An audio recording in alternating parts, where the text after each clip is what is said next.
بسم اللہ الرحمن الرحیم رب اشرح لی صدری ویسر لی امری واحلل عقدۃ من لسانی یفقہوا قولی۔ اسلامک ناظرین، پروگرام ہمارا اسلام کے ساتھ میں ہوں آپ کا میزبان حسنین علی۔ ہمیشہ کی طرح آج بھی ایک نئے موضوع کے ساتھ آپ کی خدمت میں پیش ہیں۔ اب آج کا ہمارا موضوع ہے قرآن شریف فرقان حمید، اللہ تعالیٰ کی 4 کتابوں میں سے سب سے عظیم کتاب قرآن مجید فرقان حمید ہے، جو کہ تمام کتابوں سے افضل ہے۔ تو اسی موضوع پر بات کرنے کے لیے آج ہم نے مہمانوں کو بھی مخاطب مدعو کیا ہے، تو اب سے کچھ دیر بعد انشاءاللہ وہ بھی ہم سے بات کریں گے۔ تو ناظرین، میں آپ کو بتاتا چلوں کہ ماہ رمضان المبارک تمام 12 مہینوں سے افضل ہے۔ ایک آیت کا ترجمہ ہے، اللہ پاک نے قرآن مجید فرقان حمید میں ارشاد فرمایا ہے کہ بے شک اللہ کے نزدیک مہینوں کی گنتی 12 ہے، اور ان 12 مہینوں میں سے افضل ماہ رمضان المبارک ہے۔ جیسا کہ حضرت یعقوب علیہ السلام کے 12 بیٹے تھے، اور ان میں سے انہیں سب سے زیادہ افضل، سب سے زیادہ لاڈلے، سب سے زیادہ پیارے حضرت یوسف علیہ السلام تھے۔ اور بالکل اسی طرح جیسا کہ باقی 11 بیٹوں میں سے آپ کو حضرت یوسف علیہ السلام زیادہ محبوب تھے، اور بالکل اسی طرح باقی 11 مہینوں میں سے اللہ رب العزت کی ذات کو ماہ رمضان المبارک کا یہ کریم مہینہ بڑا پسند ہے۔ اور اسی جیسے کہ حضرت یوسف علیہ السلام کے باقی 11 بھائیوں کی آپ کی وجہ سے بخشش ہو گئی، اسی طرح باقی 11 مہینوں کے گناہوں کی معافی اللہ پاک ماہ رمضان کے حوالہ سے ہمیں عطا فرمائے، یہی دعا ہے۔ تو آج کے اس اسپیشل پروگرام ہمارے اسلام میں ہم نے ایک مہمان کو مدعو کیا ہے، جن کا مذہبی حوالہ سے بڑا نام ہے، آل نبی اولاد علی سید تنویر فرید شاہ صاحب۔ آئیے ان کی طرف چلتے ہیں۔ السلام علیکم۔ وعلیکم السلام۔ بہت شکریہ حضور، سب سے پہلے آپ نے ہمارا اسلام پروگرام آپ کی نیوز پر آپ تشریف لائے، تہ دل سے آپ کے مشکور ہیں۔ کیا حال ہیں آپ؟ ٹھیک ٹھاک ہیں؟ الحمدللہ۔ حضور، آج کا ہمارا جو ٹاپک ہے وہ قرآن پاک، کیونکہ ماہ رمضان کی 27ویں کو قرآن پاک نازل ہوا ہے، تو اس پہ آپ کیا روشنی دیں گے؟ قرآن پاک جب نازل ہوا تو دنیا پہ کیا رحمتیں آئیں اور کیا نزول ہوا؟ بسم اللہ الرحمن الرحیم، نحمدہ ونصلی ونسلم علی رسولہ الکریم، اما بعد فاعوذ باللہ من الشیطان الرجیم، بسم اللہ الرحمن الرحیم۔ شہر رمضان الذی انزل فیہ القرآن ھدی للناس وبینات من الھدی والفرقان، صدق اللہ مولانا العظیم۔ سب سے پہلے تو میں یہ عرض کرنا چاہوں گا، دیکھیں اس ماہ مبارک میں اللہ تعالیٰ نے قرآن مقدس کو 27 رمضان المبارک کی رات کو آسمان دنیا پر اللہ تعالیٰ نے نازل فرمایا، اور یہ قرآن الحمد کے الف سے لے کر والناس کی سین تک سارا کا سارا قرآن ہی رحمت ہے اور شفا ہے، قرآن پاک شفا ہے۔ اور میں ابتدا میں یہ چاہوں گا کہ یہ بات میں اپنے دیکھنے والوں سننے والوں کو یہ بات میں بتانا ضروری سمجھتا ہوں کہ آج کل جو موجودہ صورتحال ہے، جیسے کرونا وبا پھیلی ہوئی ہے، اس حوالے سے میں ایک آپ کی اجازت کے ساتھ ایک شروع میں ہی یہ بات کہہ دینا چاہتا ہوں، باقی باتیں تو بعد میں ہوتی رہیں گی۔ تو شروع میں ہی میں یہ عرض کر دینا چاہتا ہوں کہ بے شک احتیاط بھی کریں، وہ بھی ٹھیک ہے، ماسک بھی لگائیں، اور باقی جو ہاتھ بھی دھوئیں، احتیاط کریں۔ لیکن سب سے بڑی بات جو شاید چند لوگوں کو معلوم ہے اور باقی لوگوں کو شاید اس کا پتہ نہیں ہے، یا پتہ ہونے کے باوجود وہ اس پر عمل نہیں کرتے، یہ ایک الگ بات ہے۔ تو میں یہ عرض کرنا چاہتا ہوں کہ سب سے بڑی چیز ہمارے پاس جو موجود ہے، اور اس بیماری سے نجات کا سب سے بڑا حل ہمارے پاس موجود ہے، جس کی طرف ہماری توجہ نہیں جا رہی، پتہ نہیں اس کی وجہ کیا ہے، تو وہ سب سے بڑا ہتھیار ہمارے پاس قرآن مجید۔ سبحان اللہ۔ قرآن پاک ہمارے ہر گھر میں موجود ہے، تو ہمیں چاہیے کہ ہم قرآن پاک کی زیادہ سے زیادہ تلاوت کریں۔ اور شفا کے حوالے سے جو مطلب قرآن پاک میں شفا کے بارے میں کہا گیا ہے، اس کی کوئی دلیل کیا موجود ہے؟ اور جو آپ بات کر رہے ہیں کہ کرونا وائرس کے اس جو عالمی وبا ہے، کہ صاف ظاہر ہے اس میں مسلم بھی ہیں، نان مسلم بھی ہیں، تو جو مسلمان ہیں جن پر یہ کتاب فرض کی گئی ہے قرآن مجید فرقان حمید، تو کیا قرآن پاک میں اس شفا کے حوالے سے، اس کرونا کے حوالے سے کوئی حل ہے؟ اور کیا جو قرآن پاک آپ کہہ رہے ہیں کہ شفا ہے، بے شک قرآن پاک شفا ہے، لیکن اس کے بارے میں قرآن شریف میں کوئی دلیل موجود ہے؟ بالکل دلیل موجود ہے۔ 15واں پارہ اٹھائیں, اللہ نے فرمایا وَنُنَزِّلُ مِنَ الْقُرْآنِ مَا هُوَ شِفَاءٌ وَرَحْمَةٌ لِّلْمُؤْمِنِينَ. سبحان اللہ اللہ. نے فرمایا ہم قرآن میں وہ اتارتے ہیں, یعنی قرآن ایک ایسا عظیم شاہکار ہے اللہ رب العزت کا کہ اللہ نے فرمایا وہ شفا ہے اور رحمت ہے مومنین کے لیے. سبحان یہ اللہ. قرآن کی آیت ہے.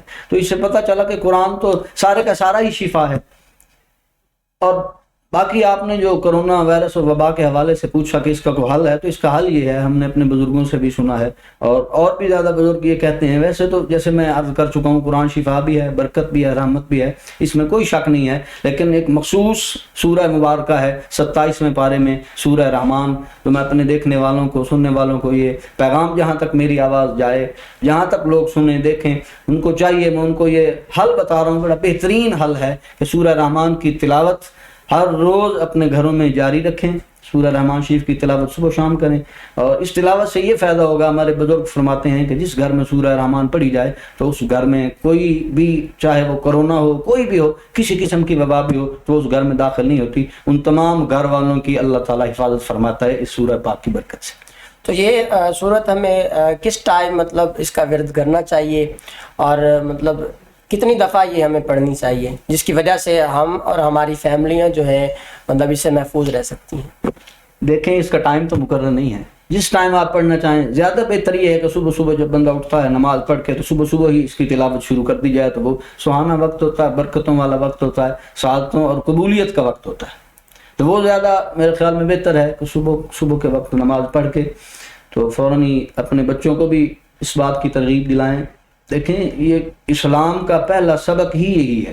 حدیث پاک میں آتا ہے, میں حدیث پاک عرض کرتا چلوں, حدیث پاک میں آتا ہے نبی کریم صلی اللہ علیہ وآلہ وبارک وسلم نے سب سے پہلا سبق ہی یہی عطا فرمایا. حضور نے فرمایا ادبوا اولادکم علی ثلاث خصال. انہوں نے فرمایا اپنی اولاد کو 3 عادتیں سکھائیں. وہ کون سی ہیں؟ سب سے پہلی عادت جو ہے وہ یہ ہے, حضور نے فرمایا حب نبی کو, اپنے نبی کی محبت سکھائیں. تو دوسری کیا ہے؟ حب اہل بیت ہی, اپنے نبی کی اہل بیت کی محبت سکھائیں. اور تیسری اور اہم ترین بات کیا ہے؟ وہ فرمایا تلاوت القرآن, کہ قرآن کریم کی تلاوت ان کو سکھائی جائے. تو یہ اسلام کا پہلا سبق یہی ہے کہ قرآن کی تلاوت بھی ہو. اور قرآن فائدہ اس کو دیتا ہے جو ایسا بندہ ہو جس کے دل میں عشق رسول ہو اور نگاہ محبت سے قرآن پڑھے, تو پھر اس کو قرآن فائدہ دیتا ہے. تو محبت کے ساتھ اگر سورہ رحمان کی تلاوت کی جائے تو میرا ایمان ہے کہ انشاءاللہ اللہ تعالیٰ قرآن کی برکت سے اور اپنے حبیب پاک کے صدقے سے اللہ تعالیٰ اس گھر والوں کی حفاظت بھی فرمائے گا اور ان کو عافیت بھی عطا فرمائے گا. سبحان اللہ.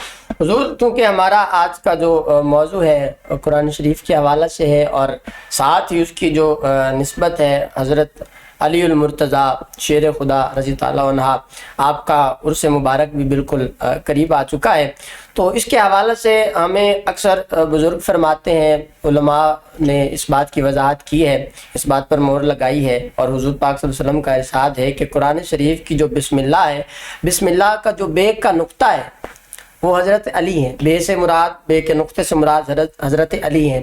تو اس پہ آپ روشنی ڈالیے گا ذرا کہ یہ کس طرح ہے, کس طرح ممکن ہے؟ دیکھیں جیسے کہ ہم نے پڑھا بھی ہے اور اپنے استادوں سے سنا بھی ہے اور اپنے بزرگوں سے بھی سنا ہے کہ فرمایا کہ قرآن مقدس کے تمام جو اسرار و رموز ہیں, تمام حقیقتیں ہیں, اور تمام جو اس کی برکتیں اور تمام پورے قرآن مجید کا جسے خلاصہ کہہ لیں, اور تمام اس کی برکتیں اور اس کی جو رحمتیں اور اس کے تمام فضائل جو ہیں ان کو اکٹھا کر کے اللہ رب العزت نے سورہ فاتحہ شریف میں رکھ دیا. سورہ فاتحہ شریف کی تمام برکتیں, اس کی شانیں اور اس کے تمام نکات اور اس کے تمام فضائل اور تمام برکتیں جو ہیں ان کو اکٹھا کر کے بسم اللہ شریف میں رکھ دیا گیا. اور بسم اللہ شریف کی جو تمام حقائق ہیں اور تمام اس کی جو برکتیں ہیں وہ اللہ تعالیٰ نے اکٹھی کر کے بسم اللہ کی با کا نقطہ میں رکھ دیا. تو پھر حضور مولا کائنات سے کسی نے پوچھا تو آپ نے فرمایا ان نقطۃ البا, وہ بسم اللہ کی با کا نقطہ میں علی. سبحان اللہ. یہ مولا کائنات رضی اللہ تعالیٰ عنہ نے فرمایا. تو کسی نے کیا خوبصورت شعر بھی ایک لکھا ہے اسی حوالے سے, فرمایا اللہ اللہ بائے بسم اللہ پدر مانے ذبہن عظیم آیت بشر. فرمایا کہ اللہ اللہ بائے بسم اللہ پدر, یعنی دیکھو اللہ کی شان یہ ہے کہ بسم اللہ کی با کا نقطہ جو ہے وہ باپ ہے, اور ذبہن عظیم کا جو صحیح معنی ہے, حقیقی معنی, وہ بیٹا ہے, یعنی سیدنا امام حسین. سبحان اللہ. تو میں نے علماء سے سنا ہے کہ یہ جو بے کا ہے بسم اللہ سے قرآن شروع ہوتا ہے با سے، اور والناس سین پہ جا کے ختم ہو جاتا ہے۔ یہ جو والناس ہے اس کے حوالہ سے علماء کرام فرماتے ہیں کہ یہ والناس امام حسن حسنین کریمین کے تعویذ کو کہا گیا ہے۔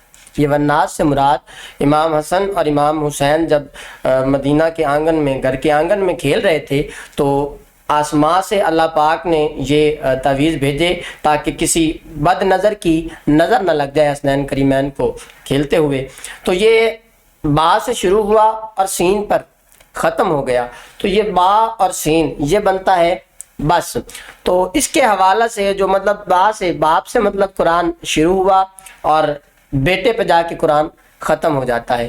تو کچھ لوگ ایسے ہیں جو کہ اس بات کو تسلیم نہیں کرتے، جیسا کہ با کے نقطے کو بھی تسلیم نہیں کرتے۔ یہ والناس والی جو بات میں نے ابھی آپ کو سنائی ہے یہ علماء نے فرمائی ہے، تو اس پہ بھی آپ تھوڑی روشنی ڈال دیجئے۔ تو اس پہ دیکھیں، کسی کے تسلیم کرنے یا نہ کرنے سے ان کی شان میں فرق نہیں ہے۔ سبحان اللہ۔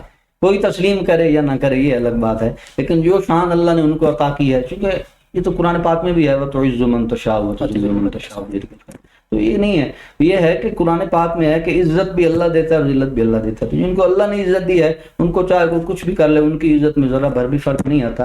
اور ہم الحمدللہ ہمارا عقیدہ اور ہمارا ایمان ہے کہ باپ بھی بے مثال ہے اور بیٹا بھی بے مثال ہے، ان کی شان میں کوئی ذرا پر بھی ایسا نہیں ہے کہ ان کی شان کوئی گھٹا سکتا ہے یا بڑھا سکتا ہے، نہیں، شان بڑھانے والا بھی اللہ ہے اور کسی کو ذلت دے دو وہ بھی اللہ ہی دیتا ہے، یہ سب میرے رب کے ہاتھ میں ہے۔ اور باقی ان دونوں ہستیوں کی شان یہ آپ بھی جانتے ہیں، آپ کی بھی اکثر علماء کے ساتھ گفتگو رہتی ہے اس حوالے سے۔ حضور مولا کائنات رضی اللہ تعالیٰ عنہ ان کا بہت بڑا مقام ہے، اور مولا کائنات رضی اللہ تعالیٰ عنہ کے بارے میں تو یہ بھی ہم نے سنا ہے کہ آپ جب سواری پہ سوار ہوا کرتے تھے تو قرآن پاک کو شروع فرماتے تھے، ایک رکعت میں اپنا قدم مبارک رکھتے تھے، تو جب دوسرے رکعت میں قدم پہنچتا تھا تو قرآن پاک مکمل ہو جاتا سبحان تھا۔ اللہ۔ اور اسی روایت کو ثابت رکھتے ہوئے اور قرآن پاک سے والہانہ محبت کا ثبوت دیتے ہوئے، اور بلکہ میں یوں کہوں تو یہ بے جانا ہوگا، اپنی اماں جان سے کیا وعدہ پورا کرتے ہوئے اور اپنے نانا جان سے کیا وعدہ وفا کرتے ہوئے سیدنا امام حسین پاک رضی اللہ تعالیٰ عنہ نے میدان کربلا میں نیزے کی نوک کے اوپر قرآن پڑھ کے ساری دنیا کو بتا دیا کہ لوگوں، قرآن اور حسین کا تعلق آج سے نہیں، پہلے سے تھا، ہمیشہ سے اور ہمیشہ تک رہے۔ سبحان اللہ۔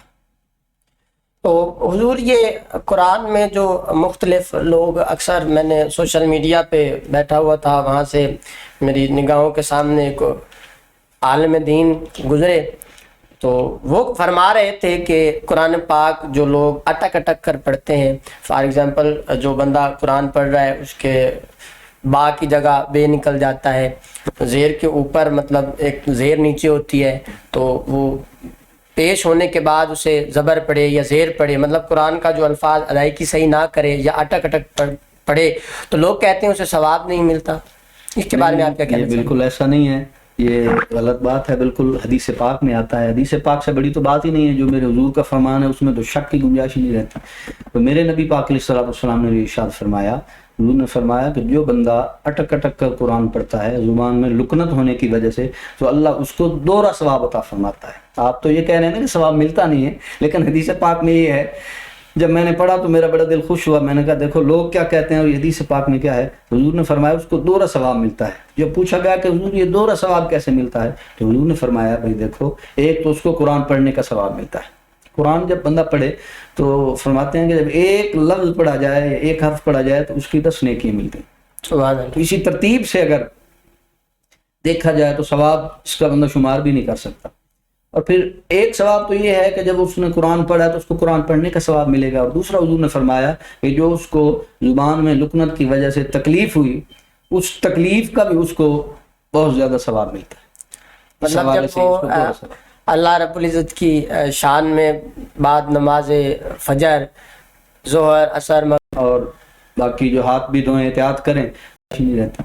تو میرے نبی پاک علیہ الصلوۃ والسلام نے ارشاد فرمایا، مطلب جب بھی اس کا دل کرتا ہے اللہ تعالیٰ کی عظیم کتاب کو کھولتا ہے، پڑھنے بیٹھ جاتا ہے، اور لکنت کی وجہ سے مطلب ادائیگی نہیں ہو رہی، اور مطلب وہ تکلیف گلے کی جو ہے، اور یا ذہنی ڈپریشن مطلب بھی اندر سے وہ تکلیف میں ہے، یا رسول اللہ صلی اللہ علیہ وسلم میرے حال پہ کرم کیجئے، میری زبان کی لکنت کو ٹھیک کیجئے، تو ایک ذہن اس کا یہ ہے کہ یا رسول اللہ کرم فرمائیے، اور دوسری طرف اس کی جو زبان ہے، اس کا جو گلا ہے، مطلب لکنت کی وجہ سے وہ لفظ نہیں نکل رہے، تو یہ ثواب ڈبل ہو جائے گا، آپ یہ کہنا بالکل چاہ رہے ہیں؟ ڈبل ہو جائے گا، یہ اس کو تکلیف کا ثواب بہت زیادہ عطا کیا جائے گا، تو وہ اس لیے عطا کیا جائے گا کہ اللہ فرمائے گا اتنی تکلیف کے باوجود بھی اس نے میرے قرآن کو اتنی محبت سے پڑھا ہے، اگرچہ اس کو تکلیف تھی پھر بھی اس نے قرآن پڑھنے سے وہ انکار نہیں کیا، اور قرآن کو اس نے پڑھا ہے محبت سے، تو اس لیے اس کی محبت کو دیکھتے ہوئے اس کی تکلیف کا اس کو زیادہ ثواب عطا کیا۔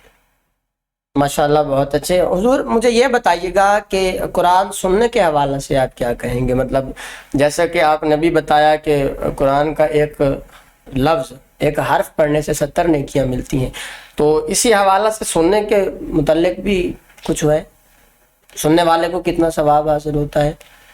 دیکھیں قرآن پاک میں ایک آیت مقدس ہے، اللہ نے فرمایا وَإِذَا قُرِئَ الْقُرْآنُ فَاسْتَمِعُوا لَهُ وَأَنصِتُوا لَعَلَّكُمْ تُرْحَمُونَ، فرمایا کہ جب قرآن کی تلاوت کی جائے تو اس کو غور سے سنو اور خاموش رہو۔ ایک تو یہ ہے، اکثر جگہ پہ یہ ہوتا ہے، چلو آپ نے مجھے موقع دے دیا، اتفاقاً آپ نے یہ سوال مجھ سے کر دیا، تو میں اسی سوال کی آڑ میں موقع کا فائدہ اٹھاتے ہوئے یہ بات عرض کرنا چاہ رہا ہوں بسم اللہ۔ کہ جب بھی قرآن پڑھا جائے تو فرمایا کہ خاموش رہو۔ اب یہ امر ہے، یعنی حکم ہے، اور الامر للوجوب علماء بھی فرماتے ہیں، اور یہ ایسا ہی ہے کہ جو حکم ہوتا ہے وہ واجب کے برابر ہوتا ہے۔ واجب کے برابر۔ تو پھر اس کا مطلب یہ ہوا اس آیت پاک کے حوالے سے کہ قرآن جب پڑھا جائے تو اس وقت خاموش رہنا واجب ہے، سبحان اللہ۔ سننا بھی ضروری ہے اور خاموش رہنا واجب ہے۔ میں نے اکثر جگہ پہ دیکھا ہے جہاں کہیں تلاوت ہو رہی ہو یا پھر ختم شریف پڑھا جا رہا ہو، تو ظاہر ہے ختم میں بھی قرآن پاک کی آیتیں ہی ہوتی ہیں، تو وہاں پہ بعض لوگ ایسے ہوتے ہیں جو اپنی باتوں میں لگے رہتے ہیں اور باتیں کرتے رہتے ہیں، توجہ نہیں کرتے، تو اس طرح سے بندہ گناہ گار ہوتا ہے، بجائے ثواب لینے کے بندہ گناہ لیتا ہے، تو یہ اچھا نہیں ہے۔ چاہیے کہ جب قرآن پڑھا جائے تو بندہ اس کو توجہ سے سنے، اور خاموش رہنا بھی واجب ہے، اور اس کا ثواب بھی بہت زیادہ ہے۔ میں نے مختلف مقامات پر مختلف محفلوں میں یہ ماحول دیکھا ہے کہ جب تلاوت کلام پاک ہو رہی ہو، یا جیسے اکثر ختم شریف کے دوران لوگ اپنا سامان جو ہے، مطلب اشیاء ہیں، بانٹنا شروع کر دیتے ہیں دعا سے پہلے، یا تلاوت کلام پاک ہو رہی ہو تو کسی کے استقبال کے لیے کھڑے ہو جانا، تو یہ کیسا ہے؟ کسی کے مطلب قرآن پڑھا جا رہا ہو اور کسی کے استقبال میں کھڑے ہو جانا، یا اس طرح کی چیزیں اور سامان رکھ دینا، یہ کیسا ہے؟ یہ ہمارے ناظرین کو بتائیے گا۔ دیکھیں جو لوگ ہمیں دیکھ رہے ہیں، سن رہے ہیں، وہ بھی یہ بات غور سے سن لیں،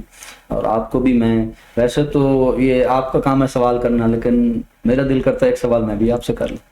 ضرور، بسم اللہ۔ تو میں یہ آپ سے پوچھنا چاہتا ہوں، میرا سوال آپ سے یہ ہے کہ آپ مجھے یہ بتائیں کہ خواہ وہ کوئی بھی ہو، اگرچہ وہ آنے والا کوئی بڑا عالم ہو، سید ہو، حافظ ہو، کوئی بھی ہو، مجھے یہ بتائیں اس کی شان زیادہ ہے یا قرآن کی شان زیادہ ہے؟ بے شک قرآن کی، قرآن کی شان زیادہ ہے نا، تو پھر چاہیے کوئی بھی ہو۔ پہلی بات تو یہ میں بڑی معذرت کے ساتھ علماء کی خدمت میں دست بستہ میں یہ عرض کروں گا کہ جب تلاوت ہو رہی ہو تو اگر اتفاقاً علماء تشریف لے بھی آئیں تو ان کو چاہیے کہ تلاوت ہونے تک وہیں باہر وہ ٹھہر جائیں، تلاوت جب مکمل ہو جائے تو پھر اندر تشریف لائیں، کیونکہ ظاہر سی بات ہے جتنا بھی کوئی بڑا عالم ہوگا یا کوئی بڑے پیر صاحب ہوں گے تو وہ محفل میں تشریف لائیں گے، ظاہر ہے ان کے احترام کے لیے لوگوں نے اٹھنا تو ہے، جب ان کے احترام کے لیے اٹھیں گے تو پھر قرآن کے ہم بے ادب ہو جائیں گے، تو قرآن پاک کی بے ادبی ہو جائے گی، تو یہ بہت بڑی بے ادبی اور میں سمجھتا ہوں بہت بڑا گناہ ہے۔